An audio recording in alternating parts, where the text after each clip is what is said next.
নমস্কাৰ প্ৰিয় বন্ধু বান্ধৱীসকল, আজিৰ এটা নতুন ভিডিঅ'লৈ আপোনালোকক স্বাগতম জনাইছোঁ।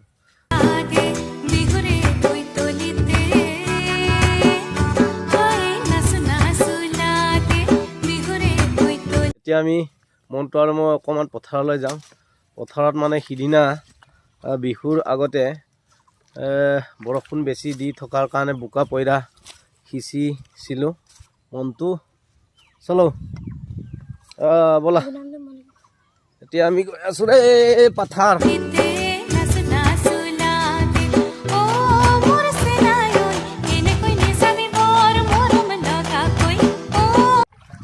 এবাৰ বৰষুণ দি মানে আগতীয়াকৈ বতৰ আহি বৰষুণ দি পথাৰবিলাক কেনেকুৱা অৱস্থাত আছে চাওকচোন।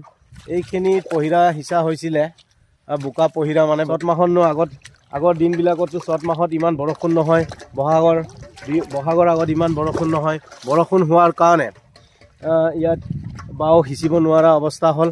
এইখন চাওকচোন, কঠীয়াও পাৰিছিলে। কঠীয়া এইবিলাকতো কেতিয়াবা চ'ত মাহত পানী হয়নে বাৰু, বহাগত পানী হয়নে?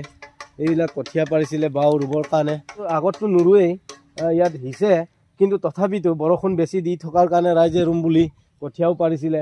এই কঠীয়াও ৰুব, এইবিলাক কঠীয়া ৰুই দিলেও পানীকে তল মে গুজ যায়গা। কি হ'ব অৱস্থা এইবাৰত?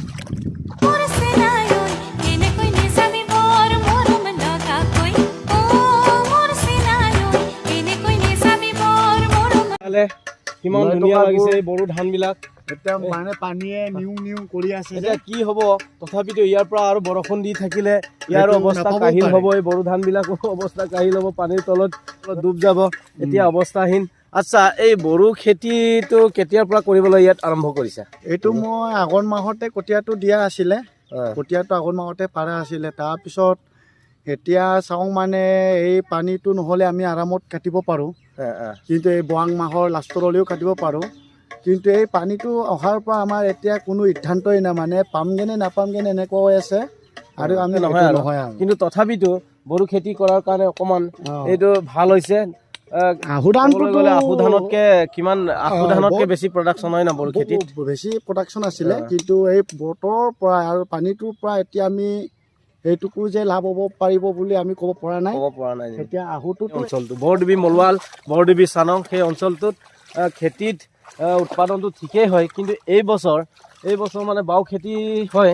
এই বছৰ কিন্তু অৱস্থা বৰষুণ আগতীয়া হোৱাৰ কাৰণে, বতৰ আগতীয়া হোৱাৰ কাৰণে এইবাৰ মানে ৰাইজৰ খেতি পৰ্যায় কিহত কি হয়গৈ এতিয়ালৈকে ক'ব পৰা নাই। এই বড়ো ধানৰ মাজে মাজে সৰু সৰু আলি, সৰু আলি পৰিলোঁ। এই বড়ো ধানৰ মাজত কি পানীত পৰিবলৈ লৈছোঁ। এই ফুলবিলাক সৰিছে, ফুলবিলাক সৰাৰ কাৰণে বৰষুণে ফুলবিলাক কিবা কৰি দিছে।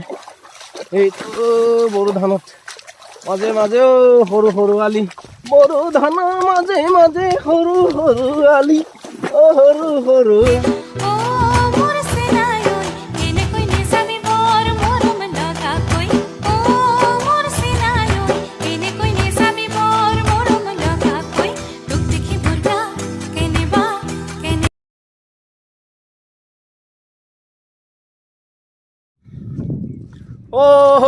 ৰাম ৰাম ৰাম ৰাম ৰাম ৰাম।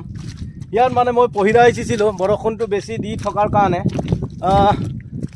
ইয়াত মানে পহিৰা সিঁচা নিয়ম নাছিলে আগত, এইবাৰ পহিৰা সিঁচিছিলোঁ।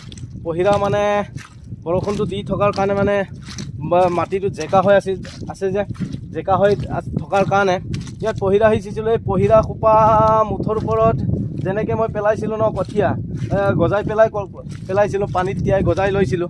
গজাই ল'লে মানে তললৈ সোমাই দিব নোৱাৰে, নাঙল বা হাল বাই বা মৰাই দিলে গেলি যায় কাৰণে এইটো শুকান এনেকৈ পহিৰা হিচাপ ওপৰত সিঁচি দিছিলোঁ।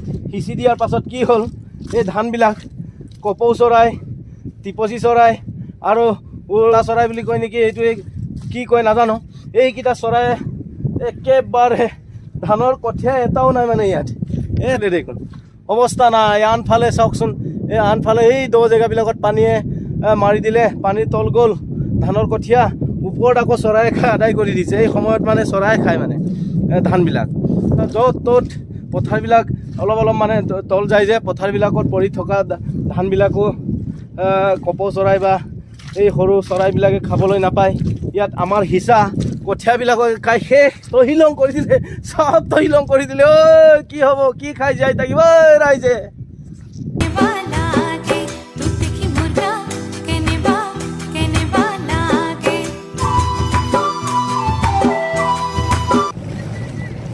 আচ্ছা কি কৰিব এতিয়া? এই ধানবিলাক এই পানীৰ মাজতে সিঁচি থৈ দিবা নেকি? দিম বুলি ভাবিছিলোঁ, কিন্তু এই পানী ইমান পানী কেনেকৈ সিঁচিব? এই চহবাহত বৰষুণ দি থকাৰ কাৰণে, একেৰাহে বৰষুণ দি থকাৰ কাৰণে আমাৰ বাও ধানৰ পথাৰবিলাক, বাও ধান সিঁচা পথাৰবিলাক এনেকুৱা হৈ গ'ল। বাওথলীবিলাক পানীৰে পানীৰ তলত বুৰ গ'ল। মানে কঠীয়া তিয়াইছিলে পইৰাকে হ'লেও সিঁচিম বুলি, কিন্তু এই পইৰাও সিঁচিবৰ ক'ত পেলাম ক'ত নেপেলাম বুলি পানীতে এতিয়া দাঙি ফুৰিছে। কেনেকৈ কি কৰিম? চাগে এই বাম জেগাত সিঁচিব ন এতিয়া? এইটো হাল বাই থৈছে, এইটো হাল বাই পানী হ'লেও মানে বতৰ বেয়া হ'লেও কিবা হ'লেও যিকোনো প্ৰকাৰে খেতি কৰিম বুলি ৰাইজে চেষ্টা কৰি আছে। এই জেগাবিলাকত এনেকুৱা পানীত হাল বাই পোৱা নাই। এইবিলাকত বতৰ ভাল হৈ থাকোঁতে শুকানকৈ বাও ধান সিঁচিছিলে। এইবাৰ মানে ৰাইজৰ পৰিৱৰ্তন হৈছে, ৰাইজৰ নিয়ম সলনি হৈছে। এই জেগাটোত মানে বাৰিষা হ'লেও বতৰ পানী হ'লেও খেতি যিকোনো প্ৰকাৰে হ'লেও বাও খেতি কৰিবৰ কাৰণে চেষ্টা কৰিছে। বাপৰে ট্ৰেক্টৰে ইয়াত হাল বাই দিলে। এতিয়া আগত হাল বাই পোৱা নাইতো এনেকুৱা ছিজনত। হাল বাই নোপোৱাৰ কাৰণে ইয়াত মানে কেঁকুৰাবিলাকে বাস লয়। কেঁকুৰা এতিয়া চব কেঁকুৰা ওপৰলৈ উঠি আহিলে। আমি ধৰি খাব লাগিব কেঁকুৰা। এই কেঁকুৰা এইটো কেঁকুৰা চক, কেঁকুৰা ধৰি খাব লাগিব এতিয়া। এইবাৰ ধান থলি নহয় আৰু কেঁকুৰা থলিয়ে হ'ল এই জেগাটোত। চব কেঁকুৰাই কিমান কেঁকুৰা ওলাইছে চাওকচোন। কেঁকুৰা খাইগা হম আজ ঠিকছে খাইগা কেঁকুৰা। হয় মনটো কেঁকুৰা দিল, কেঁকুৰাকে খাই জীয়াই থাকিব লাগিব। ধানটো নাই আৰু এই জেগাত, ধানটো আদায় হ'ল। আমি কেঁকুৰাকে খাই জীয়াই থাকিব লাগিব। বাওতলিত আমি গা ধুই আছোঁ। হেল্প আছ, এইটো বাওতলি আছিলে। এই বাওতলিটোত মানে আগতীয়াকৈ চ'ত মাহত পানী আহি বৰষুণ আহি ইয়াত বাও সিঁচিব নোৱাৰিলে। বাও সিঁচিছিলোঁ, পহিৰাকে সিঁচিছিলোঁ, তাকো পানীৰ তলত থাকি গ'ল। পানীৰ তলত তহঁতে এই বাওতলিত কেলে গা ধুইছ? এইটো বাওতলিহে, এই বাওতলিত কেলে গা ধুইছ?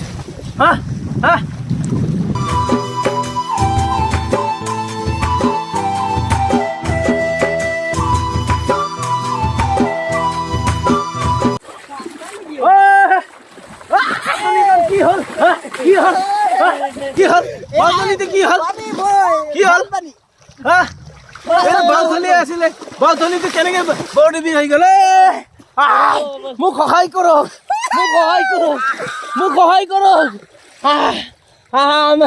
জল ডুবি গ'ল, খেতি পথাৰ গ'ল। এই বাও ধানৰ থলি নাই আৰু এতিয়া মোক সহায় কৰক। মোক চেনেলটো লাইক কৰি দিয়ক, ছাবস্ক্ৰাইব কৰি দিয়ক। মই কেনেকৈ বাচিম? আহক, মোক সহায় কৰক।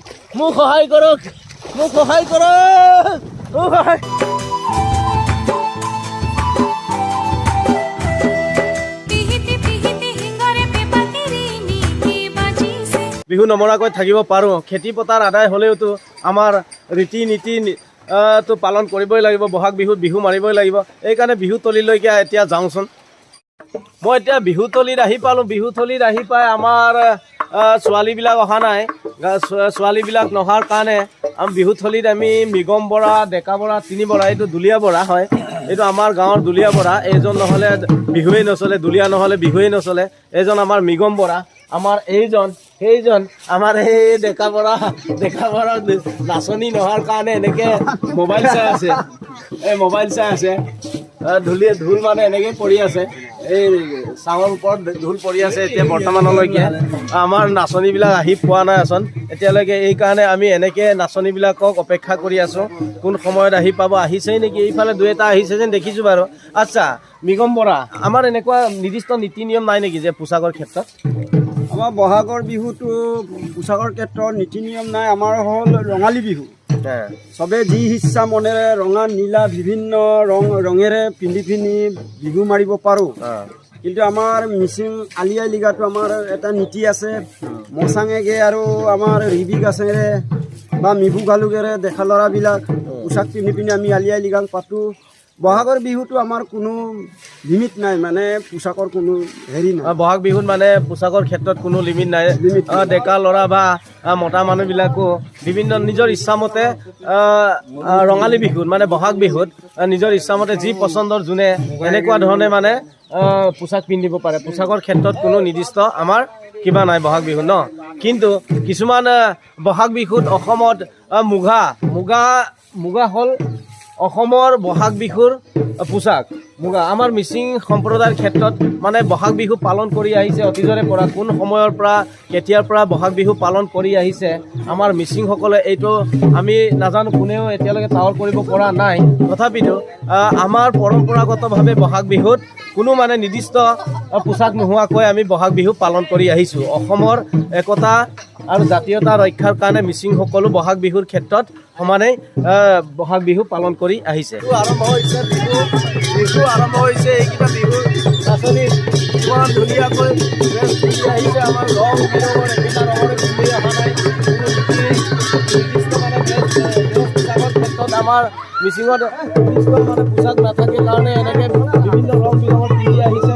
চাওক কিমান সুন্দৰ লাগিছে, ধুনীয়া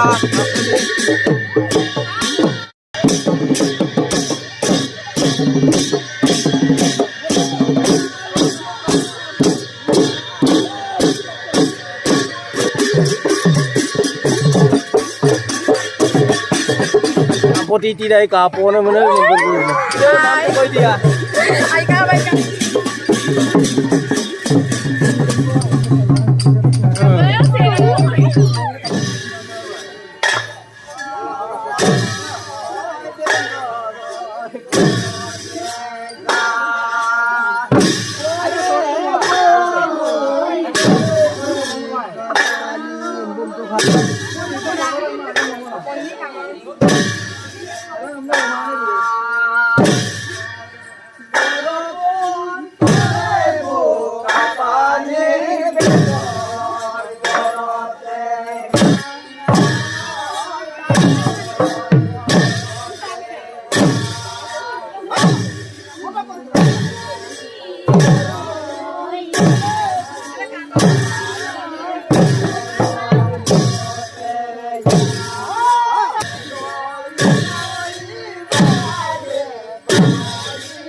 হ'ব লাগে অকলে